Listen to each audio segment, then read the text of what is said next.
Pemilu Presiden 2024 satu putaran untuk Prabowo Subianto Gibran Rakabuming Raka semakin terbuka lebar. Karena dukungan terhadap pasangan Capres-Cawapres tersebut sudah tembus 53%. Berdasarkan hasil survei yang dilakukan LSI DNICA dari 26 Januari sampai 6 Februari 2024, Prabowo Gibran nyaris unggul di semua segmen masyarakat terkecuali di etnis Betawi dan Minang. Dalam rilisnya Jumat 9 Februari 2024, hasil survei terbaru Lingkaran Survei Indonesia atau LSI DNICA menyampaikan bahwa dukungan kepada Prabowo Gibran mengalami peningkatan di 7 area.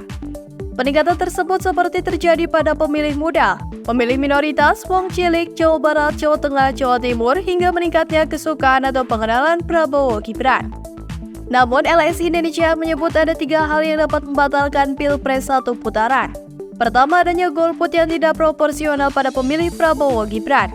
Kedua, terjadi blunder yang fatal Prabowo Gibran di sisa waktu. Dan ketiga, beralihnya pemilih soft supporters. Dalam survei kali ini, LSI juga membuat prediksi interval lantaran masih ada pemilih yang belum menentukan pilihannya. Kemudian, pemilih yang belum militan serta margin of error karena sampel. Berikut ini prediksi dalam bentuk interval. Anies Muhaimin 18,9% sampai 26,5%. Prabowo Gibran 47,9% sampai 58,3%.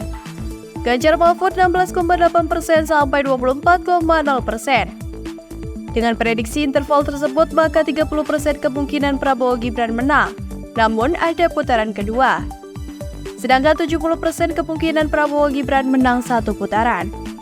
Distribusi dukungan di berbagai segmen pemilih terhadap 3 pasangan Capres-Cawapres yakni Anies Muhaimin, Prabowo Gibran, dan Ganjar Mahfud. Pasangan Capres-Cawapres nomor urut 02 Prabowo Gibran unggul di semua segmen pendapatan, termasuk segmen wong cilik. Pemilu Presiden 2024 satu putaran makin terbuka karena Prabowo Gibran unggul di semua segmen pendidikan, gender, agama, muslim, dan non-muslim. Kemudian segmen usia dukungan tertinggi dari usia muda di bawah 30 tahun. Selain itu untuk segmen etnis di Jawa dan Sunda yang merupakan 2 suku terbesar di Indonesia, Prabowo Gibran unggul lebih dari 20% dengan kompetitornya. Selanjutnya Prabowo Gibran juga unggul di semua segmen teritori. Dukungan terkuatnya ada di Sulawesi Selatan. Untuk teritori Jawa, pasangan Capres-Cawapres Ganjar Mahfud kalah di kandang banteng. Kemudian LSI Indonesia juga merilis hasil survei terbarunya terhadap masyarakat yang memiliki akun medsos dan yang tidak memiliki. Prabowo Gibran unggul di masyarakat yang punya akun medsos maupun yang tidak punya, termasuk unggul di semua pengguna media sosial. Lompatan kenaikan di wong cilik sebesar 15,2%, pemilih terpelajar sebesar 7%, pemilih muda 15,5%. Selanjutnya lompatan kenaikan di Jawa Tengah mencapai 37,2%, pemilih agama minoritas 30,3%. Lompatan kenaikan pada pemilih yang puas akan kinerja Jokowi sebesar 20,1%.